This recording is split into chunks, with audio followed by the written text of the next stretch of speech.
কোরবানির মাংস গরিব আত্মীয়দের মাঝে বন্টন করা কেউ কেউ আবশ্যক মনে করে, এটা কি গুনাহের কাতারে পড়বে কিনা? খুবই দরকারি একটা প্রশ্ন। এবং কোরবানির সামনে আমাদের কোরবানির গোশত, এটাকে আল্লাহ রাব্বুল আলামিন 3 ভাগে ভাগ করার জন্য আমাদেরকে উপদেশ দিয়েছেন। ফাআত'আমুল কানিআ ফাকুলু মিনহা, তোমরা কোরবানির গোশত নিজেরা খাও। ওয়াত'আমু আল কানিআ ওয়াল মু'তাররা ওয়াত'আমুল বাঈসাল ফাকির আছে, যারা তোমাদের আত্মীয় স্বজন আছে, প্রতিবেশী আছে, তাদেরকে খাওয়াও। আবার যারা অভাবী, নিডি, গরিব মানুষ, তাদেরকে দাও। তার মানে নিজে খাবেন, আত্মীয় স্বজনদের মধ্যে হাদিয়া উপঢৌকন দিবেন, আর গরিব দুঃখীদেরকেও খাওয়াবেন। কিন্তু এই বন্টনটা এটা কোনো ফরজ বা ওয়াজিব না। এভাবে 3 ভাগে করতে পারলে ভালো, উত্তম। কিন্তু এটা যদি কেউ না করে তাতে কোনো গুনাহ হবে না। আমাদের সমাজে সমাজের ভাগ নামে একটা ভাগ কোরবানির ক্ষেত্রে প্রচলিত আছে। অনেক এলাকাতে এলাকার কিছু মোড়ল মাতবররা তারা সকল কোরবানির পশু থেকে একটা অংশ, যে 1/3 করে তুলে নিয়ে আসেন, অথবা 1/3 পুরোপুরি না হোক বাধ্যতামূলক একটা অংশ তারা নিয়ে আসেন।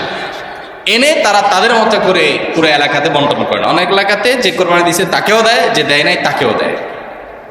এখন এই সমাজের ভাগ নামে যে ভাগটা বাধ্যতামূলকভাবে কালেকশন করা হয়, সেটা কোনো অবস্থাতে জায়েজ না।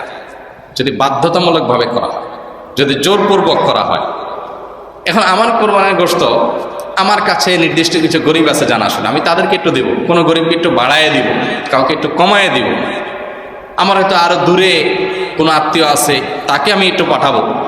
এখন আপনি এসে সমাজের ভাগ নিয়ে আপনার মতো আপনি বন্টন করতেছেন। আপনি আমার থেকে নিয়ে আপনার মন মতো এভাবে বন্টন করবেন এবং সেটার জন্য সামাজিকভাবে এক ধরনের বাইন্ডিংস তৈরি করে দিবেন। এটা হলো জোরপূর্বক চাঁদাবাজির মতো। আমাকে আল্লাহ রাব্বুল আলামিন আমার সম্পদ দান করতে বলছেন, আমি সম্পদ দান করব, দান করলে আমি সওয়াব পাবো। আল্লাহ আমাকে উৎসাহিত করেছেন। এখন সমাজ থেকে যদি আমার কাছ থেকে বাধ্যতামূলক দানের টাকা নিয়ে যাওয়া হয়, নিয়ে তাদের মতো তারা গরিব মানুষকে দেওয়া হয়, ব্যাপারটা কেমন হবে? তো কোরবানির গোশতের ক্ষেত্রে অনেকটা এই পর্যায়ের অনেক এলাকাতে হয়। আমাকে অনেক ভাই বলেছেন এবং বিভিন্ন এলাকার ব্যাপারে আমরা খোঁজখবর নিয়েছি যে এরকম কিছু মানুষ তাদের মোড়লগিরি মাতবরি করার জন্য এটা একটা উপায় বাইর করছে। যে পরের ধানে পোদ্দারি একটা কথা আছে না, পরের ধনে পোদ্দারি। তো অন্যদের কাছ থেকে গোশত কালেকশন করে এনে উনি এবার এই প্যাকেট দিচ্ছে, ওখানে প্যাকেট দিচ্ছে, ইমাম সাহেবকে দিচ্ছে, মজলিস সাহেবকে দিচ্ছে, উনি এখন মোড়ল হয়ে গেছে। এই পরের ধনে পোদ্দারিগিরি করতে গিয়ে দেখা যায় যে আমি আমার কোরবানি গোশত খুশি মনে আপনাকে দিব না, কিন্তু আপনি জোর করে নিয়ে যাচ্ছেন। সিস্টেম দিতে হবে, উপায় নেই। জোর করা বলতে কি টানাটানি করা লাগে না, সিস্টেমটাই এমন করা হয়েছে যেটা না দিয়ে কোনো উপায় নেই। এরকম করা জায়েজ নেই। লা ইয়াহিল্লু মালু ইমরিইন মুসলিমিন ইল্লা বিতিবি নাফসি, হাদিসে আসছে কোনো মুসলমানের সম্পদ তার মনের সন্তোষ ছাড়া জায়েজ নেই। এক্ষেত্রে সমাজের ভাগ দিতে গিয়ে যদি কারোর মনের ভিতরে উসফুস থাকে, কেউ হয়তো নিজে একটু বেশি করে রেখে খাবে, তো সে রাইট তো আছে, শরীর তো তাকে বাধ্য করে না, কিন্তু আপনি তো তার কাছ থেকে জোর করে উঠে নিয়ে আসছেন।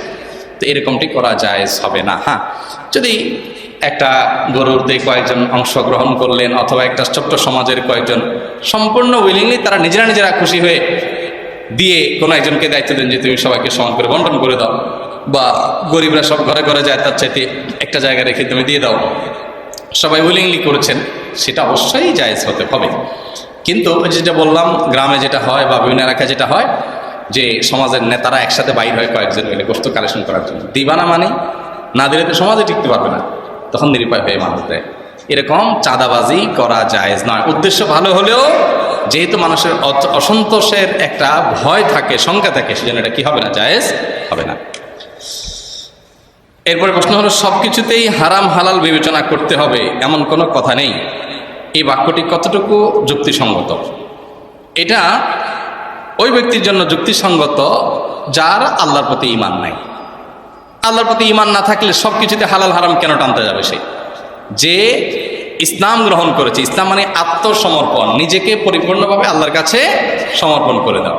আল্লাহর কাছে যে নিজেকে সমর্পণ করেছে, সে বলে কোরআনের ভাষায়, কুল ইন্না সালাতি ওয়া নুসুকি ওয়া মাহইয়ায়া ওয়া মামাতি লিল্লাহি রাব্বিল আলামিন, নিশ্চয়ই হে আল্লাহ, আমার সালাত, আমার কোরবানি এবং আমার জীবন এবং আমার মরণ সব কিছু আল্লাহর জন্য নিবেদিত, সব কিছু আমি আল্লাহর উদ্দেশ্যে নিবেদন করলাম। সব কিছু আল্লাহর জন্য সমর্পণ করলাম, তাহলে আমার জীবন, পুরো জীবনটা আল্লাহর কাছে সমর্পণ করে দিলাম, তাহলে আমার জীবনে কি করব কি না করব সব তো আল্লাহ তাআলা বলবেন। কেউ কারোর কাছে আত্মসমর্পণ করার মানেই হলো যার কাছে আত্মসমর্পণ করেছেন তিনি যা বলবেন এখন তা করবেন, এই তো। তো আমরা ইসলাম গ্রহণ করেছি মানে আত্মসমর্পণ করেছি আল্লাহর কাছে, অথবা আল্লাহ তাআলা যা বলবেন সেটাই আমরা করব। এখন সেখানে যদি আমি বলি না সব ক্ষেত্রে তো হালাল হারাম নাই, কিছু হালাল হারাম মানবো কিছু হালাল মানবো না, তো এইসব লোকদেরকে আল্লাহ বলেছেন উদখুলু ফিস সিলমি কাফা, তোমরা ইসলামে পরিপূর্ণভাবে দাখিল হও, কিছু মানবা কিছু মানবা না তা হবে না। আল্লাহ আরো বলেছেন আতামিনুনা বিবাদিল কিতাবি ওয়া তাকফুরুনা বিবাদ, তোমরা কি কোরআনের কিছু অংশের প্রতি ঈমান আনবা কিছু অংশ অবিশ্বাস করবা। তো এই বিষয়গুলো ওই ব্যক্তির জন্য প্রযোজ্য যে ব্যক্তি আল্লাহর প্রতি ঈমান আনে নাই। যে ব্যক্তি ঈমান এনেছে তার মুখে এরকম কথা মানায় না, সে পরিপূর্ণ নিজেকে আল্লাহর কাছে সমর্পণ করেছে, অতএব আল্লাহ যা বলবেন সেটাই তার একমাত্র করণীয় হবে, একমাত্র বর্জনীয় হবে।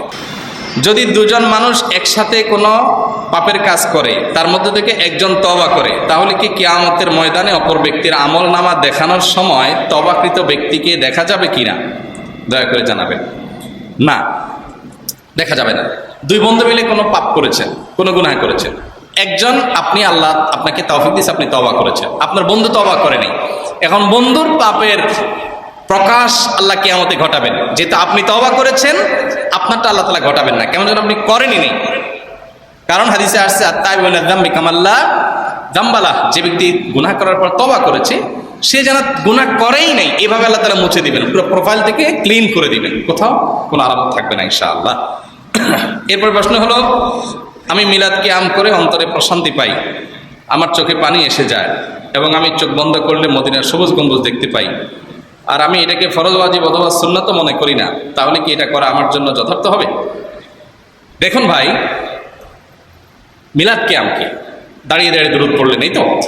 তো দুরূদ তো আসলে মৌলিকভাবে দাঁড়িয়ে পড়া কোনো নিষেধ না। দাঁড়িয়ে দুরূদ পড়া কি নিষেধ? দুরূদ বসে যেরকম পড়া যায় দাঁড়ায়ও, হাঁটতে হাঁটতেও পড়া যায়। এখন আমি মনে করেন দাঁড়ায় দাঁড়ায় দুরূদ পড়লাম, তো এর মানে কি আমি কিয়াম করলাম? মানে কিয়াম তো একটা সুনির্দিষ্ট পরিভাষা, এর মানে হলো বসা অবস্থা দুরূদ পড়তে পড়তে হঠাৎ কি করা? দাঁড়ায় যাও। আমি দাঁড়ায় দাঁড়ায় পড়লাম, তো এটা তো নিষেধ না, কোনো সমস্যা নেই। এখন নবী করিম সাল্লাল্লাহু আলাইহি ওয়াসাল্লামের প্রতি ভালোবাসার আবেগের আতিশয্যে আপনার ভিতরে কোনো বিশেষ অবস্থার তৈরি হল, এখানে শরীয়তের বিধিনিষেধের কিছু থাকবে না যে আপনাকে ফরজ ওয়াজিব মনে না করেন, সেটা আরেকটা বিষয়। কিন্তু একটা জিনিস আমাদের মনে রাখতে হবে, ডক্টর মুনতাকির আব্দুল্লাহ জাহিনুর একটা কথা আছে বেশ চমৎকার শরীয়ত বোঝার জন্য, যে শরীয়ত জিনিসটা কি। শরীয়ত মানে মনের ভিতরে বিশেষ হালত তৈরি হওয়া না, শরীয়ত মানে আমার চোখের পানি বের হওয়া না, শরীয়ত মানে আমি আপনার কোনো কারামতি জাহির করে দিলাম এই জাহির করা না। শরীয়ত হলো মুহাম্মদ সাল্লাল্লাহু আলাইহি ওয়াসাল্লামের আনুগত্য, শরীয়ত হলো মুহাম্মদ সাল্লাল্লাহু আলাইহি ওয়াসাল্লাম অনুসরণ করা। আপনার মনের ভিতরে কি অবস্থা হয়েছে সেটা ইম্পর্টেন্ট।